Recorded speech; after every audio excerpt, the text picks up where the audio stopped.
Juízes capítulo 18. Mica e a tribo de Dan.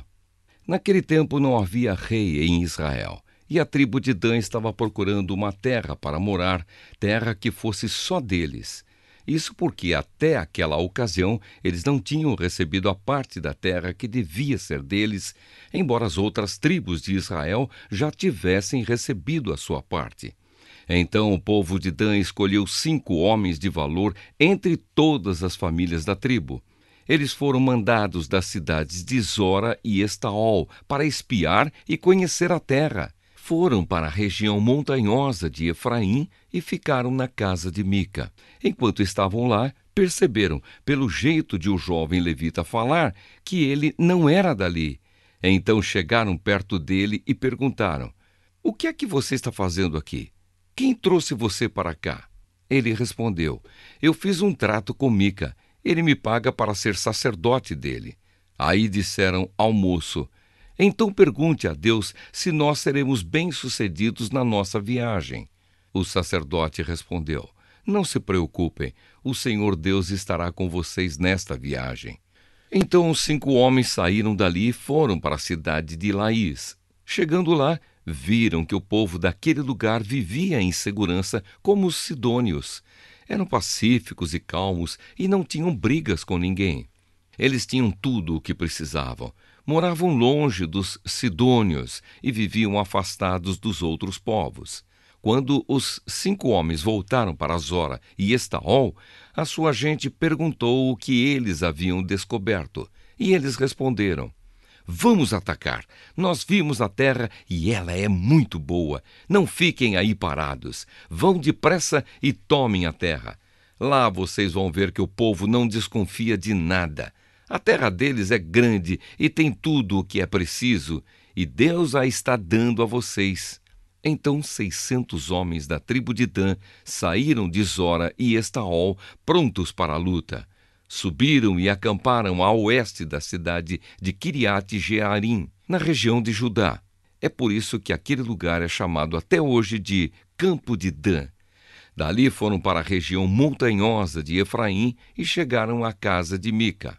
Aqueles 5 homens que haviam ido espiar a terra ao redor de Laís disseram aos seus companheiros: "Vocês sabiam que numa dessas casas há um ídolo de madeira folheado à prata? Há também outros ídolos e uma roupa de sacerdote. O que vocês acham que devemos fazer?" Então eles entraram na casa de Mica, onde morava o jovem levita, e o cumprimentaram. Enquanto isso, os 600 soldados da tribo de Dan estavam esperando no portão, prontos para combater. Os 5 espiões entraram na casa, pegaram o ídolo de madeira folheado à prata, os outros ídolos e a roupa de sacerdote. O sacerdote tinha ficado no portão com os 600 soldados armados. Quando os homens entraram na casa de Mica e pegaram os objetos sagrados, o sacerdote perguntou: "O que vocês estão fazendo?" Eles responderam: "Fique quieto, não diga nada. Venha com a gente e seja o nosso sacerdote e conselheiro. Você não gostaria de ser o sacerdote de uma tribo inteira, em vez de ser sacerdote de apenas uma família?" O sacerdote ficou muito contente, pegou os objetos sagrados e foi com os espiões e os soldados. Eles deram meia volta, puseram na frente as crianças, o gado e os seus bens e partiram. Já estavam longe quando os vizinhos de Mica, que haviam sido chamados para lutar, alcançaram os homens da tribo de Dan. Estes, ao ouvirem os gritos dos que vinham atrás deles, deram meia volta e perguntaram a Mica: "O que é que há? Para que toda essa gente?" Ele respondeu: "Vocês ainda me perguntam o que é que há?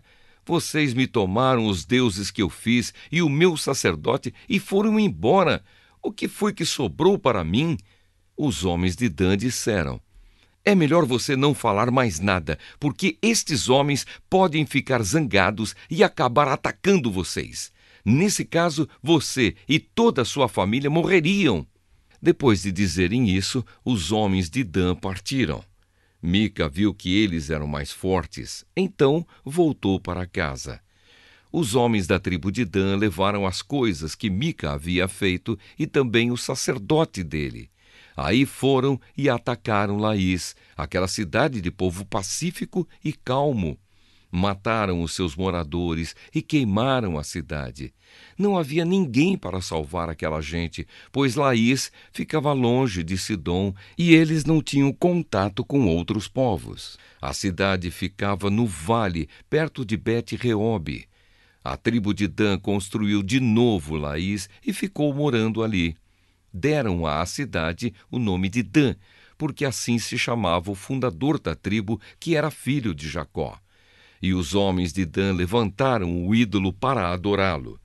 Jonatas, filho de Gerson e neto de Moisés, foi sacerdote da tribo de Dan. Ele e os seus descendentes foram sacerdotes da tribo de Dan, até que o povo foi levado como prisioneiro para fora da sua terra. E o ídolo feito por Mica ficou com eles durante todo o tempo em que a casa de Deus esteve em Siló. Juízes, capítulo 19. O levita e a sua concubina. Naqueles dias em que Israel não tinha rei, um levita foi morar bem longe, na região montanhosa de Efraim. Ele arranjou uma jovem de Belém de Judá para ser a sua concubina. Porém, ela brigou com ele e voltou para a casa do seu pai em Belém, e ficou lá durante 4 meses. Então o homem resolveu ir a Belém atrás dela para tentar convencê-la a voltar. Ele foi com o seu empregado e levou 2 jumentos. E a moça o recebeu na casa do seu pai. Quando o pai da moça viu o levita, recebeu-o com alegria e insistiu para que ficasse na sua casa. E ele ficou ali 3 dias. Assim o casal tomou as suas refeições e passou as noites ali. No 4º dia, eles se levantaram cedo e se aprontaram para ir embora. Mas o pai da moça disse ao levita: "Coma alguma coisa antes de ir e assim você se sentirá melhor. Você pode ir mais tarde." Então os 2 homens se sentaram e comeram e beberam juntos. Aí o pai da moça disse: "Por favor, fique mais uma noite e divirta-se." O homem se levantou para sair, mas o pai da moça insistiu muito que ele ficasse. E assim o levita passou outra noite ali.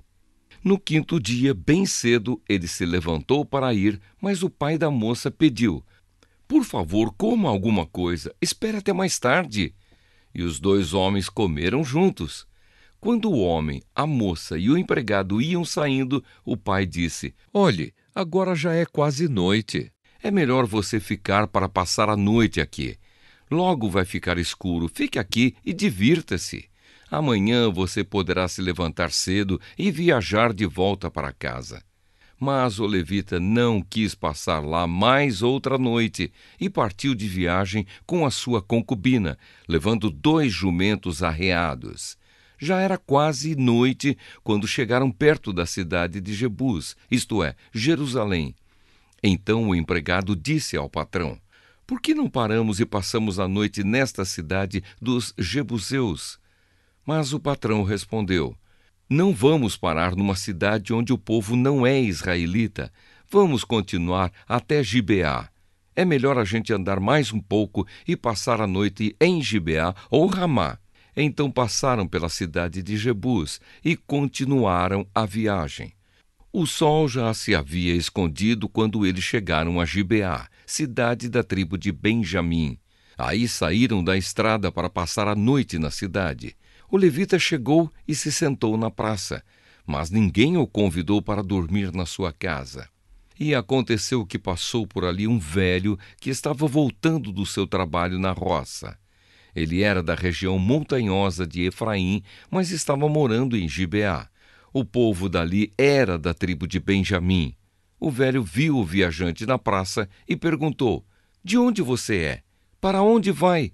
O levita respondeu: "Eu estou viajando de Belém de Judá para bem longe, para a região montanhosa de Efraim, onde moro. Fui a Belém e agora estou voltando para casa, mas ninguém me ofereceu hospedagem para esta noite. Nós temos alimento e palha para os jumentos e pão e vinho para mim, para a minha concubina e para o meu empregado. temos tudo o que precisamos. O velho disse: venham comigo, vocês serão bem recebidos na minha casa. Eu cuidarei de vocês. Por favor, não passem a noite na praça. Então ele os levou para sua casa e deu de comer aos jumentos. Os seus hóspedes lavaram os pés, comeram e beberam. Enquanto eles conversavam alegremente, alguns homens imorais daquela cidade cercaram a casa e começaram a bater na porta. E disseram ao velho: traga para fora o homem que está na sua casa. Nós queremos ter relações com ele.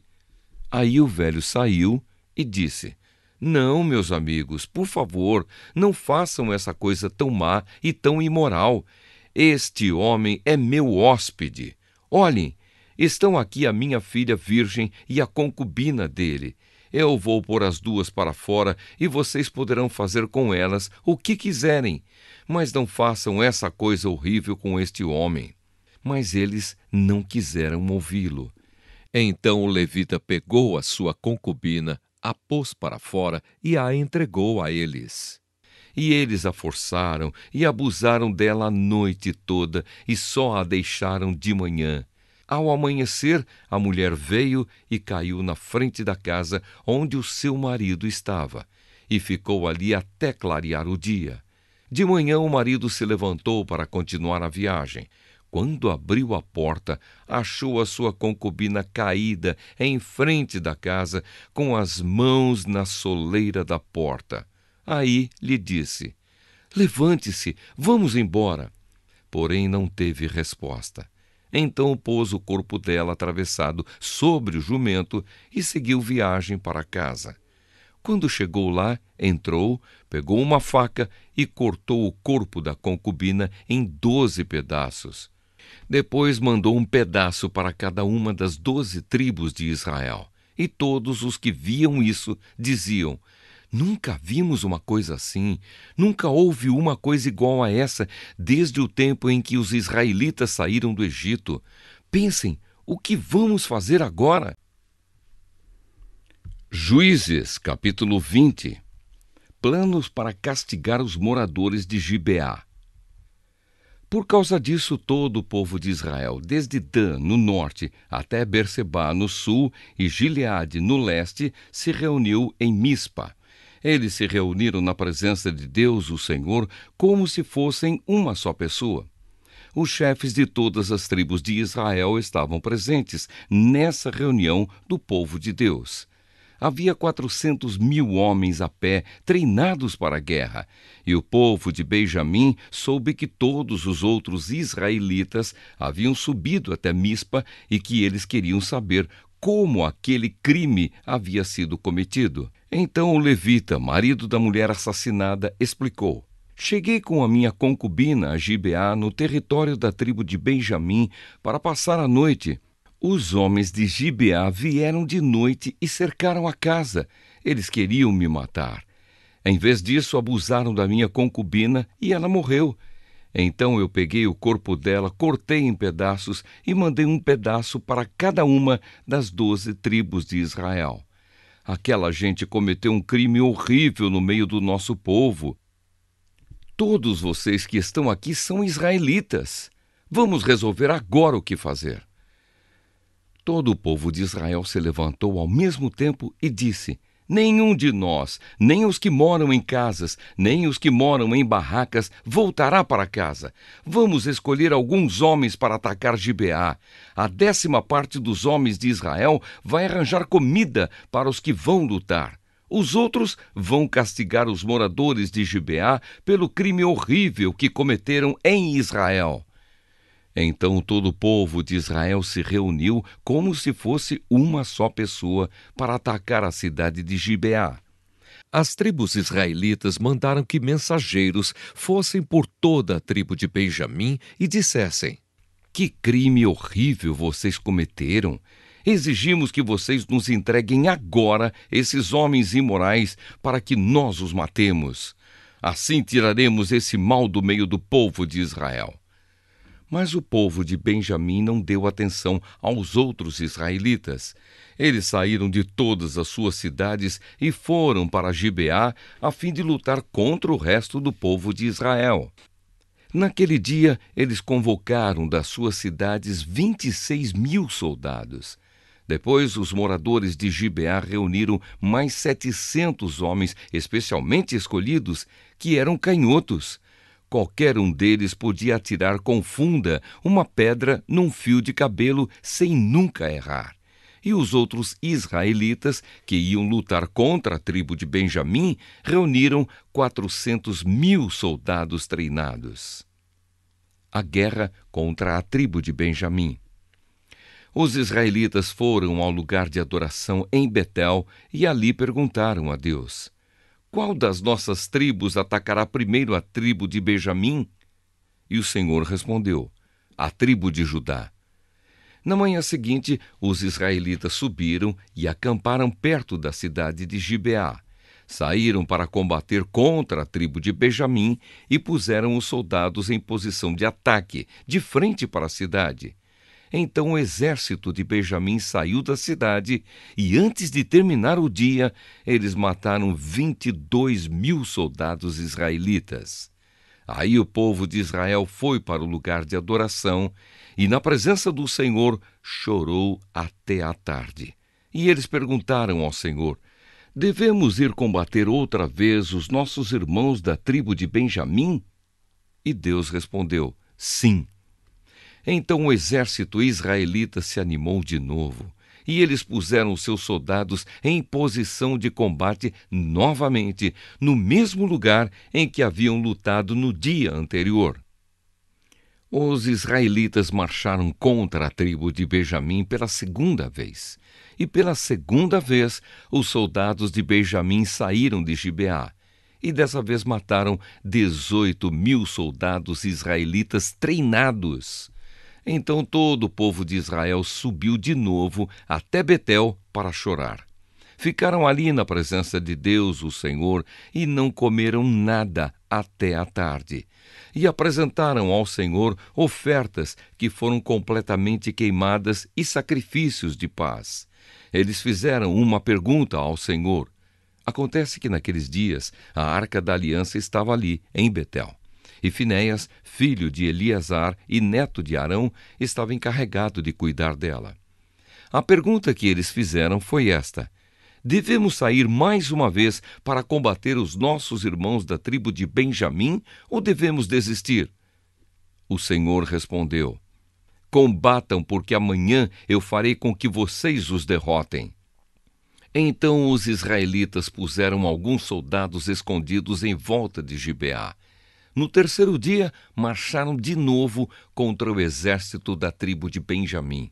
Os seus soldados ficaram em posição de batalha de frente para Gibeá, como tinham feito antes. Os soldados de Benjamim saíram para combater e se afastaram da cidade. Como haviam feito antes, começaram a matar algumas pessoas na estrada de Betel, na estrada de Gibeá e em campo aberto. Mataram mais ou menos 30 israelitas e diziam: nós já os derrotamos como das outras vezes. Mas os israelitas disseram: vamos recuar e fazer com que eles se afastem da cidade e venham para as estradas. Então a maior parte do exército israelita saiu dali e tornou a se juntar em Baal-Tamar. Mas os homens que cercavam a cidade saíram de repente dos lugares onde estavam escondidos na planície de Gibeá. 10.000 dos melhores soldados israelitas atacaram Gibeá e o combate foi duro.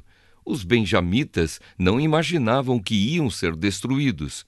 O Senhor Deus fez com que os israelitas derrotassem o exército de Benjamim. E naquele dia, os israelitas mataram 25.100 inimigos. Então os benjamitas compreenderam que estavam vencidos. A vitória dos israelitas. Os israelitas tinham se retirado durante a luta contra os benjamitas porque confiavam nos homens que haviam colocado escondidos em volta de Gibeá. Esses homens avançaram depressa na direção de Gibeá, espalharam-se e mataram todas as pessoas da cidade. O exército israelita e os homens que estavam escondidos tinham combinado um sinal. Quando vissem uma grande nuvem de fumaça subindo da cidade, os israelitas que estavam fora do campo de batalha deviam dar meia volta e atacar. Até aquele momento, os benjamitas já haviam matado uns 30 israelitas e diziam: sim, já os derrotamos como das outras vezes. Então o sinal apareceu. Uma nuvem de fumaça começou a subir da cidade.